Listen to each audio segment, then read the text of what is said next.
So back in July, I made a video titled Genocide in Nigeria, How Islam Promotes Persecution, in which I detailed the astronomical numbers of Christians that had already been slaughtered only 7 months into the year. And now, 11 months in, here in November, it seems that this crisis has only gotten worse as per a recent Fox News report. The religious persecution of Christians in Nigeria is teetering on genocide. Religious leaders and foreign policy analysts caution in a desperate bid for the international community to take urgent action. The Reverend Johnnie Moore, co-author of the new book, The Next Jihad, Stop the Christian Genocide in Africa, told Fox News that Christian communities have been decimated by terrorists in parts of Nigeria, and most of the persecution is happening in the shadows. Thousands of churches have been torched, children massacred, pastors beheaded, and homes and fields set ablaze by the tens of thousands, with people being targeted for their Christian faith alone, he said.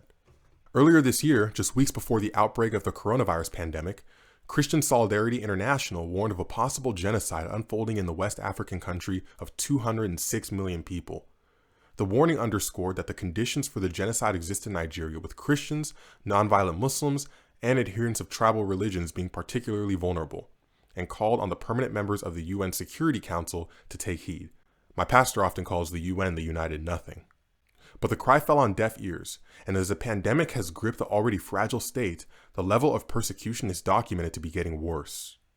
I mean, look, it's really no surprise that the UN has given virtually no word regarding these atrocities.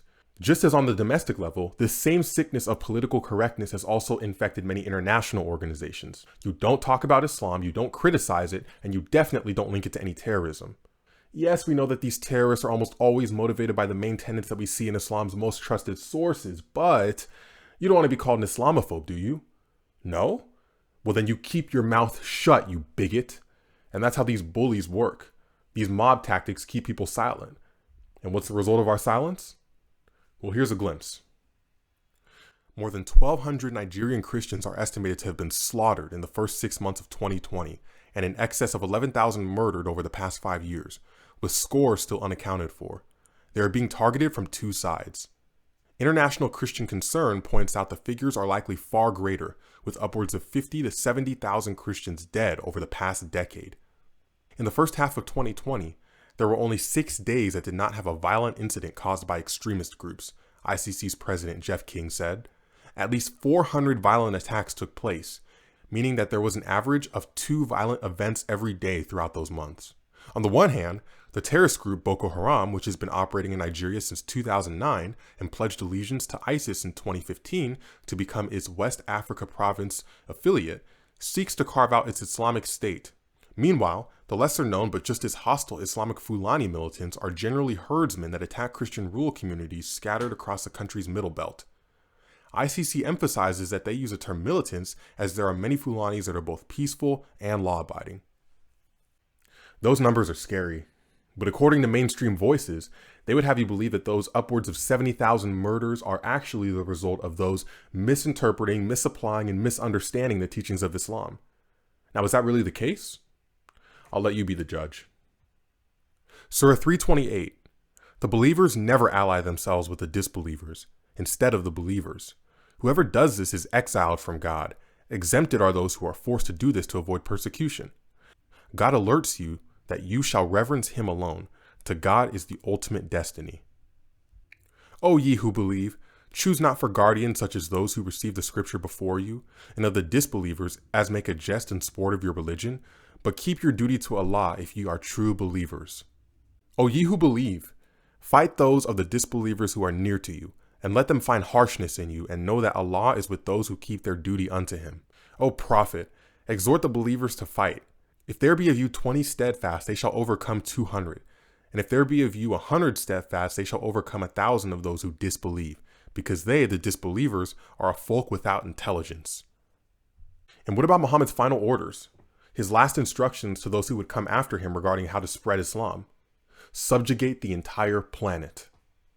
Fight those who do not believe in Allah in the last day, nor comply with what Allah and his messenger have forbidden, nor embrace the religion of truth from among those who were given the scripture, until they pay the tax, willingly submitting, fully humbled.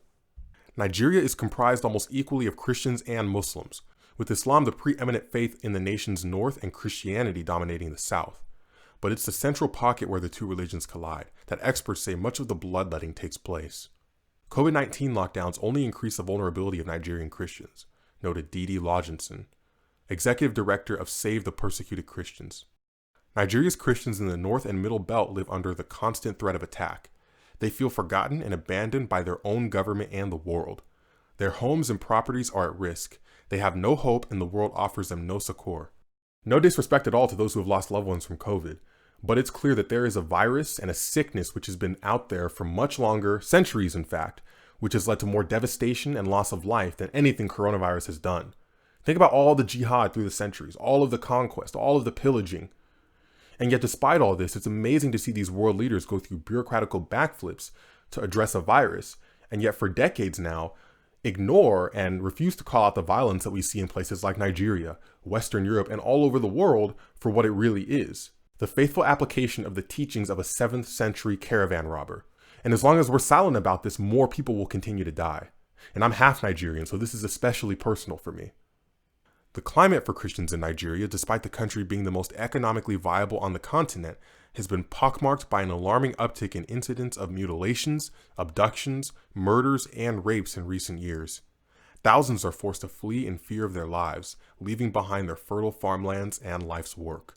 Stories of slaughter and systematic abuse rarely seep into the news headlines beyond Nigeria's borders, but events on the ground are chilling. Earlier this month, local news reported that Fulani militiamen had overrun more than 100 Christian villages spanning several counties, just days after killing at least 3 Christians. Last month alone, a string of different reports pointed to the militants kidnapping Christian women and a pastor, dismembering a young Catholic man with machetes, ambushing and wounding church security guards, and shooting a Christian woman as she slept. In September, reports also emerged of the butchering of church leaders and brazen assaults of several children as young as 6, ironically the age of Aisha, along with dozens being fatally stabbed in a sleepy village when more than 100 stormed Christian-run agriculture fields. Yet this is documented to be a mere tiny tip of the iceberg. The Next Jihad sheds a painful light on the accustomed horrors the increasingly defenseless Christian followers face, noting that the radicalized Fulani militants, not to be confounded with the millions of harmonious Fulani, turned to tactics that are eerily similar to those deployed by Boko Haram, including deadly midnight raids, arsons, kidnappings, rapes, forced conversions, and overt slaughter. Harrowing examples detailed in the book range from the Yakubu family and their 3 children, who were hacked to death by Fulani militants in Kaduna, to the beheading of 11 Nigerian Christians on Christmas Day in 2019, and the public execution of Lawrence Duna and Godfrey Ali Sikagam, which was temporarily available on YouTube. Now, if you're familiar with the 3 stages of jihad, then you know that everything we've seen in this article thus far has essentially been stage 3. Now, obviously this is the most offensive and direct form of jihad out there, but there are more indirect ways to do this as well. Christians have been treated as second-class citizens in schools, clinics, land allocation, job opportunities, etc., and the list goes on, lamented David Curry, president and CEO of Open Doors, which advocates on behalf of those who are persecuted for their Christian faith. We have heard reports that Christians are receiving the leftovers of government aid, while Muslims receive greater relief support, especially in areas governed by Sharia law. Day laborers, which is over half the population, have been sidelined due to the pandemic shutdown as well, so they are now unable to provide basic living essentials for their families. And while the carnage in Nigeria rarely hits headlines, religious freedom advocates are pushing for it to become a primary issue on the next US administration's agenda. I know that the election's not over, but if Biden really does end up winning, I'm sad to say that they may not have much of an ally in the White House when it comes to calling out Islam for what it is. You look at 8 years under the Obama administration and how they contributed to much of the catastrophe in the Middle East, and even more so now, we see Biden saying how he wants people to learn about Islam. He also said other religions as well, so I have to give him credit regarding that. But at the same time, when it comes to learning about Islam, I know that it's not going to be the kind that we see here. It's going to be the watered down, again, politically correct version. Now look, I hope and I pray to God genuinely that I'm proven wrong, and I pray that steps are taken to address the insanity that we see going on in Nigeria right now. But unfortunately, the trends that we're seeing are obviously destined to continue if people do not speak up. And so I don't even have that large of a platform, but I figured after I saw the headline that this was the least I could do. I wasn't expecting it to be as bad now when I first made that video in July, but ultimately this year has been full of surprises. So share the video. This word has got to be spread because, I mean, if it's not spread by us, who will do it? So share the video, like it. Let me know what you think down below. And yeah, thank you guys so much for tuning in.